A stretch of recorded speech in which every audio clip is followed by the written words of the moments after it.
बिस्मिल्लाहिर्रहमानिर्रहीम। अस्सलामुअलैकुम नाज़रीन कराम, नई वीडियो में आपको खुश आमदीद कहते हैं। तुर्की की जानिब से बड़ा यू टर्न ले लिया गया। तुर्की ने रूस मुखालिफ जंग में अमेरिका का साथ देने से इनकार कर दिया। जर्मनी के बाद तुर्की ने भी अमेरिका को दिया बड़ा झटका, जबकि मजीद इत्तेहादी छोड़ने के लिए भी तैयार हो गए। दूसरी जानिब वजीर आजम पाकिस्तान इमरान खान ने भी रूस मुखालिफ अमरीकी मुतालिबात मानने से इनकार कर दिया, जबकि चीन की जानिब से वार्निंग की गई है कि अगर रूस पर मजीद पाबंदियां लगाई गई तो चीन रूस की मुकम्मल हिमायत करेगा। यूरोपीय अखबारात के अंदर वजीर आजम पाकिस्तान इमरान खान के खिलाफ कई तरह के आर्टिकल छापे जाने लगे। वीडियो की तफसील में जाने से पहले चैनल पर नए आने वाले दोस्तों से गुजारिश है कि हमारे चैनल को सब्सक्राइब कर लें, बेल आइकन पर क्लिक कर लें, ऑल नोटिफिकेशंस को ऑन कर लें ताकि हमारी नई आने वाली वीडियोस आपको बर वक्त मिल सकें। नाज़रीन कराम, दुनिया इस वक्त अमली तौर पर दो ब्लॉकों में तकसीम हो चुकी है। एक तरफ अमेरिका की क़यादत में रिवायती मगरबी ब्लॉक है, जिसके अक्सर ममालिक गुज़श्ता दहाइयों के हर दौर में सरगर्म और अमेरिका के साथ खड़े हैं, और दूसरी तरफ चीन और रूस की क़यादत में एशियन ब्लॉक वजूद में आ चुका है। इस एशियन ब्लॉक के क़याम के साथ ही नेटो के अंदर भी फूट पड़ चुकी है। नेटो के इत्तेहादी मुल्क तुर्की की जानिब से एक बड़ा बयान दिया गया है, जिसमें उन्होंने कहा है कि हम अमेरिका की जानिब से रूस पर लगाई जाने वाली पाबंदियों की न सिर्फ मुखालिफत करते हैं, बल्कि हम इन पाबंदियों की परवाह भी नहीं करते, और हम रूस के साथ अपने तिजारती और दीगर ताल्लुकात के हवाले से अपने मामलात को बेहतर रखेंगे। इसकी वजह यह है कि हालिया दिनों में जब तुर्की ने बहरा अस्वद के अंदर रूसी जंगी तैयारों को निकल जाने को कहा, तो रूस खामोशी से वहां से निकल गया। उन्होंने कहा कि जब रूस हमारी बात मान रहा है तो फिर हमें क्या जरूरत है कि हम रूस के साथ सींग फंसाएं। तुर्की का कहना है कि अमेरिका और मगरबी ममालिक की इमा पर मैं यूक्रेन को रूस मुखालफत में असला फराहम नहीं करूंगा। आज एक और खबर भी सामने आई है, जिसमें कहा गया है कि नेटो ममालिक की जानिब से यूक्रेन को असला फराहम करने के ऐलान के बाद तुर्की ने तबाहकुन ड्रोन्स की एक बड़ी तादाद यूक्रेन को फराहम की है। लेकिन तुर्की का कहना है कि ये एक साबिका मुआहदे के तहत जो उनके साथ डील हुई थी, उसी वजह से उनको वो ड्रोन्स फराहम किए गए हैं। नेटो इत्तेहाद या अमेरिका की जानिब से जो कहा गया है कि यूक्रेन को हथियार फराहम किए जाएं, हम इस सिलसिले में यूक्रेन को हथियार फराहम नहीं करेंगे। तुर्की ने यह भी कहा है कि हम ट्रेड और दीगर मामलात के हवाले से अपनी खुद मुख्तारी के फैसले करेंगे। हम अमेरिका की हाँ में हाँ मिलाते हुए रूस के साथ तिजारती ताल्लुकात मुनक़ते नहीं करेंगे।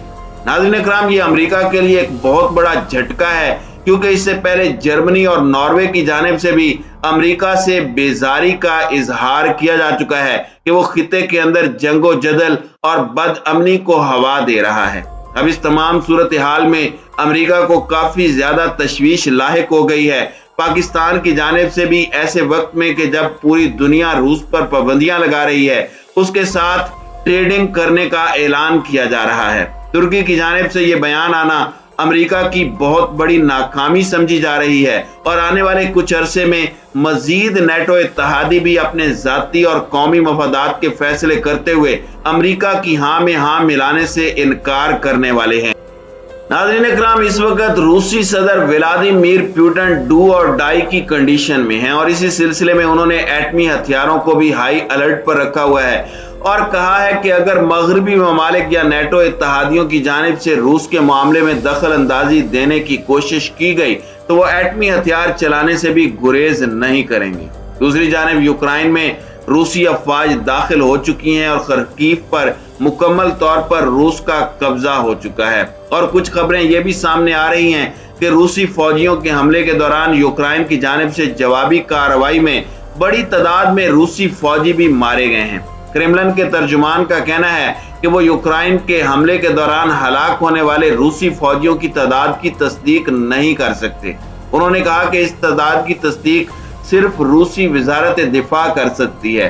جب ان سے پوچھا گیا کہ صدر پیوٹن کو ہلاکتوں کی تعداد بتائی جاتی ہے تو ان کا کہنا تھا کہ ہاں ظاہر ہے وہ کمانڈر اینڈ چیف ہیں، ان کے پاس تمام اعداد و شمار جاتے ہیں۔ اس سے قبل یوکرائن کی فوج نے کہا تھا کہ ابتدائی تخمینوں کے مطابق اس جنگ کے آغاز سے اب تک انہوں نے 5840 روسی فوجی مار لیے ہیں۔ عالمی میڈیا کی خبروں کی آزادانہ طور پر تصدیق نہیں ہو سکی، تاہم برطانوی وزارت دفاع کا ماننا ہے کہ روسی فوج کو ان حملوں کے دوران بھاری جانی نقصان اٹھانا پڑا ہے۔ دوسری جانب چین نے مغربی ممالک کی جانب سے روس پر عائد پابندیوں میں شامل نہ ہونے کا اعلان کرتے ہوئے کہا ہے کہ چین پر اس کے اثرات محدود ہوں گے۔ اس سے قبل چین نے یوکرائن پر روسی حملے کی مذمت کرنے سے انکار کیا تھا اور پابندیوں کے حوالے سے کہا تھا کہ یہ غیر قانونی اور یک طرفہ پابندیاں ہیں۔ China banking and insurance regulator commission کے چیئرمین نے نیوز کانفرنس میں کہا ہے کہ جہاں تک مالی پابندیوں کا معاملہ ہے ہم ان کی توثیق نہیں کرتے، خاص طور پر یک طرفہ شروع کی گئی پابندیوں کی، کیونکہ یہ بہتر نہیں ہوگا اور اس کی کوئی قانونی حیثیت نہیں ہے۔ ہم اس طرح کی پابندیوں میں شامل نہیں ہوں گے۔ ہم متعلقہ فریقین کے ساتھ معمول کے مطابق معاشی اور تجارتی تبادلے جاری رکھیں گے۔ خیال رہے کہ چین اور روس خاص کر حالیہ برسوں میں تجارتی شراکت داری سمیت تعلقات میں بہت قریب آئے ہیں۔ چین کے کسٹمز ڈیٹا کے مطابق دونوں ممالک کے درمیان تجارت میں گزشتہ برس 35.9% اضافہ ہوا اور ریکارڈ 146.9 ارب ڈالر تک پہنچ گئی۔ ناظرین اکرام، اگر روس اور یوکرین کے درمیان جاری جنگ کے 7ویں روز کی بات کریں تو 7ویں روز یوکرائنی شہروں پر چھاتا بردار کمانڈوز اتار کر حملے بڑھا دیے گئے ہیں۔ روس کا کہنا ہے کہ اس نے جنوب میں واقع ساحلی شہر خرسون پر قبضہ کر لیا ہے۔ خارکیف میں بھی گھمسان کی جنگ جاری ہے۔ میزائل حملوں میں متعدد عمارتیں تباہ ہوئی ہیں۔ روسی کمانڈوز پہنچنے کے بعد سڑکوں پر لڑائی ہو رہی ہے۔ خارکیف میں پولیس ہیڈ کوارٹر بھی روسی میزائلوں کی زد میں آ چکا ہے۔